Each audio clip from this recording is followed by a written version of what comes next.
अभी जैसे NCVT exam जो है परीक्षा फाइनल ईयर का, तो एग्ज़ाम आपका हो गया और आपने परीक्षा दे दी, ठीक है।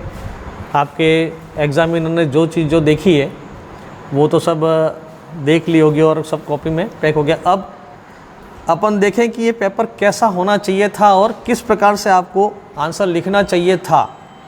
अभी अपन देखें कि किस प्रकार से लिखना चाहिए था, आपको करना क्या था। आपने जो कर दिया वो ठीक है। अब चूँकि ये आपका फाइनल ईयर का है और आप यहाँ से कंप्लीट आईटीआई ट्रेंड होकर के निकलने जा रहे हैं, आप फील्ड में जाएंगे, जहाँ कहीं भी इंटरव्यू देने जाएंगे वहाँ पर इंजीनियर होगा जो आपसे प्रश्न पूछेगा जो इससे रिलेटेड होंगे।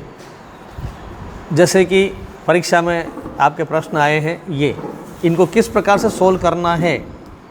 अब आप जैसे ये पेपर देखें, जैसे वो लिखते हैं, जैसे ये क्वेश्चन नंबर 1, ठीक है।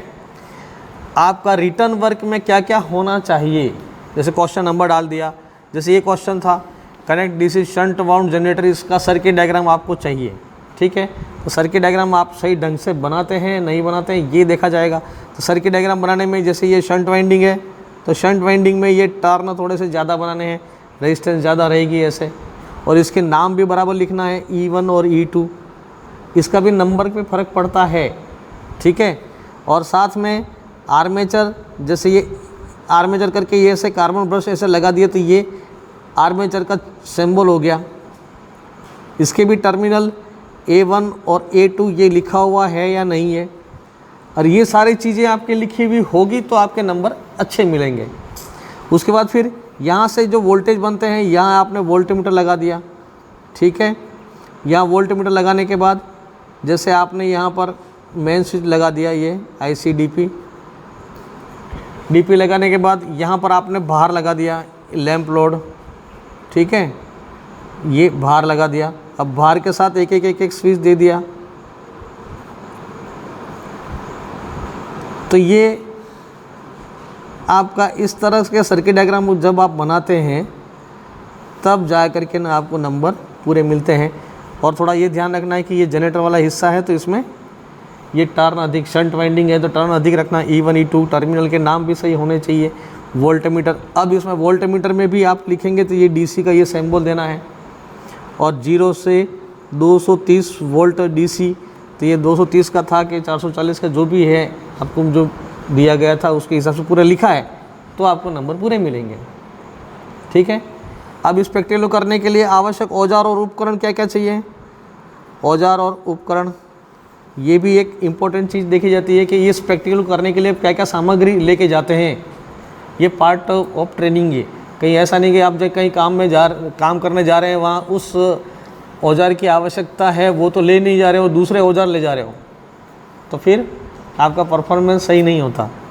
तो इस प्रैक्टिकल करने के लिए आपको जो जो चीज़ें चाहिए, सबसे पहले टेस्ट करने के लिए मल्टीमीटर चाहिए तो आप मल्टीमीटर लिखेंगे, ठीक है। और दूसरा वोल्टमीटर, तीसरा एम्पीयर मीटर। अब यहाँ पर यहाँ लोड जैसे आपने जोड़ते हो तो यहाँ एक एम्पीयर मीटर जोड़ना पड़ेगा। जैसे जैसे बाहर पड़ा वोल्टेज कम हुए, बाहर कम हुआ वोल्टेज बढ़े, ये आपको प्रूव करना है। हम जानते हैं कि ये शंट जनरेटर का प्रैक्टिकल है और इसकी परफॉर्मेंस मतलब इसकी स्थिति देखनी है कि जनरेटर कैसे काम करता है और बाहर डालने पर क्या होता है। ये इसका विशेषता देख करके ना आपको सिद्ध करके बताना था, ठीक है।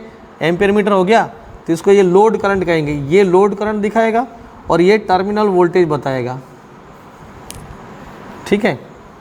तो वोल्ट मीटर, फिर एम्पीयर मीटर। अब अगर एम्पीयर मीटर में भी आप ये लिखते हैं कि moving coil type, MC type, moving coil type 0 से 15 एम्पियर, ऐसा लिखेंगे तो यूँ समझ में आ जाता है कि ये आपका परफेक्ट स्पेसिफिकेशन है। और खाली एम्पीयर मीटर लिखा तो फ़र्क पड़ता है। एक तो लिखता है एक एम्पीयर मीटर और दूसरा एक व्यक्ति लिखता है कि ampere meter moving coil type 0 से 15 एम्पियर, तो ये ज़्यादा पूर्ण रूप से लिखा हुआ रहा, स्पष्टीकरण पूरा होना चाहिए। जैसे ये एम्पीयर मीटर है 0 से 300 वोल्ट, जो आपका 300 वोल्ट का है तो और नहीं तो आपको 500 वोल्ट का है, जो 440 का है तो 500 वोल्ट का लिखेंगे, और वो भी मूविंग कॉइल टाइप, क्योंकि ये डीसी का है, इसलिए जो डीसी का प्रैक्टिकल करने जा रहे हैं तो इसमें मूविंग कॉइल टाइप ये लिखना भी ज़रूरी है। और ये तो हो गया मीटर। इसके अलावा सामान्य औजार में प्लायर, स्क्रू ड्राइवर, ये तो रहेगा ही रहेगा। ये सारी चीज़ें ले ली। उसके बाद हम गए प्रैक्टिकल करने। प्रैक्टिकल करने के बाद फिर हमने जो देखा है तो उसको प्रेक्षण सारणी में लिखना है। प्रेक्षण सारणी ये आपको बनाना है, ठीक है, ये आपको बनाना होता है। तो उसमें वोल्ट मीटर की रीडिंग, एम्पियर मीटर की रीडिंग, मतलब वोल्टेज और करंट कितने थे, ठीक है, और ये अलग अलग भार पर 1 2 3 4 अलग अलग भार पर आपके ये रीडिंगें लेनी थी। अब भार में जैसे आपने ये 100 वाट का बल्ब लगाया, फिर 200 का लगाया, फिर 100 प्लस 2 दोनों को जोड़ दिया, 300 लगा दिए, फिर 200 200 के 2 और 400 कर दिया, 400 वाट। ये अलग अलग भार आपने जनरेटर पे देना है, ठीक है। शुरू में माना कि ये वोल्टेज दे रहा था आपका 220, तो करंट जा रही, माना कि ये 0.5 एम्पियर के आसपास जा रही। ये सपोज कह रहा हूँ, इस टाइप से हो सकता है। अगर ऐसा ही आया होगा तो आपके नंबर अच्छे, नहीं तो नहीं आया होगा तो नंबर कम मिलेंगे वही। बाकी तो ये है ही।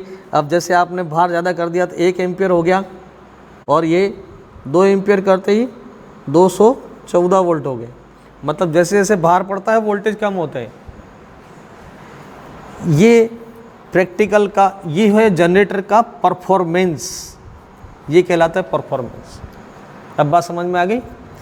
तो ये था आपके 90 नंबर में ये चीज़ें देखी जाती है, और ये चीज़ें परफेक्ट आपके 90 में से 90 लाने हैं, तो ये पूरा आपको करना होता था, ठीक है। तो ये प्रैक्टिकल नंबर 1 का हो गया, ठीक है। अब जैसे कैसे हुआ था, क्या हुआ था, कैसे, वो तो अभी आप परफेक्ट वहाँ जा कर के देखते हैं। रोक देना उसे। अभी अपन आ गए हैं मशीन पे, ठीक है ना। मशीन पे जैसे पहुंच गए, मशीन पर पहुंचने के बाद आपको क्या करना था। जैसे ये प्रैक्टिकल है तो एक बार ये हाथ से घुमा के देख लो कि ये मशीन फ्री है कि नहीं है। मशीन फ्री है, मोटर के कनेक्शन बराबर हैं या नहीं है, ठीक है, मोटर कनेक्शन भी बराबर है।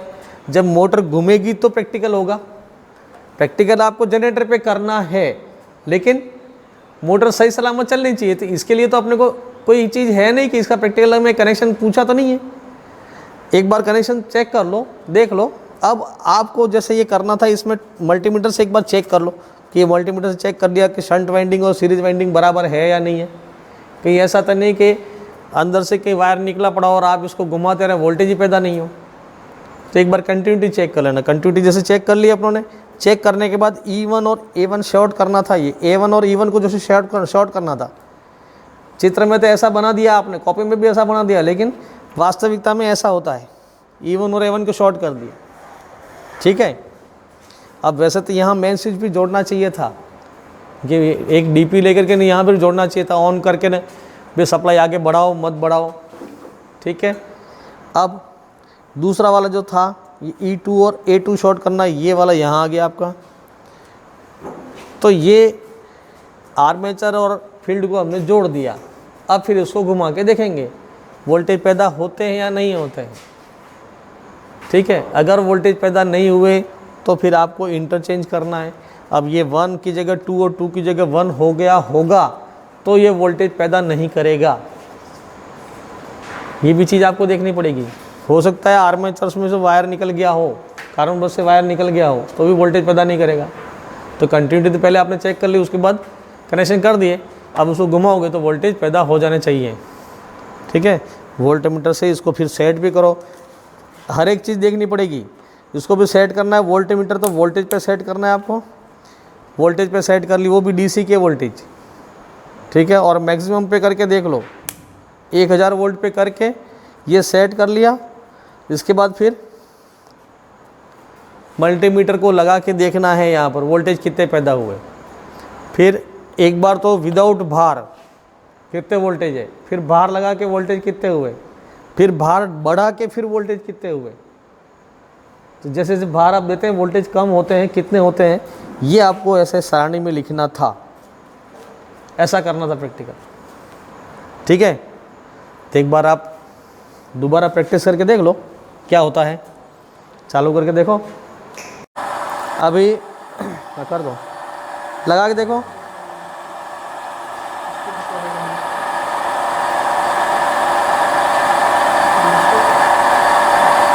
$246 वोल्ट आ रहे हैं 200 वाट का बल्ब लगाने से।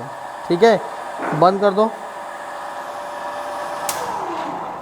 एक वायर निकाल दे, वो बल्ब का निकाल दे, या बल्ब निकाल ले, बल्ब ही निकाल दे, सिर्फ बल्ब ही निकाल ले। गर्म हो गया होगा, कपड़े से निकाल लेना।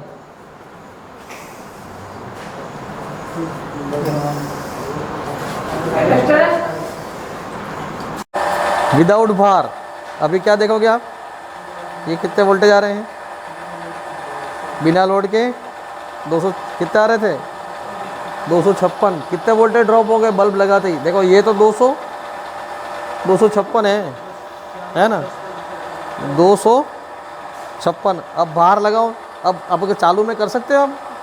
सुनो सुनो सुनो, रुक, एक को तो ये मल्टीमीटर से लगा के रखो, दूसरा बिना भार पे वोल्टेज और फिर भार पर वोल्टेज, दोनों की तुलना करो, कितना फर्क आता है देखना है। ये परफॉर्मेंस है आपकी, ये परफॉर्मेंस कहलाती है। ये 255 जैसे ही बल्ब पे जुड़ा कितना हो गया, हाँ कितना हो गया, कम हो गया ना, हाँ फिर बल्ब हटा लो।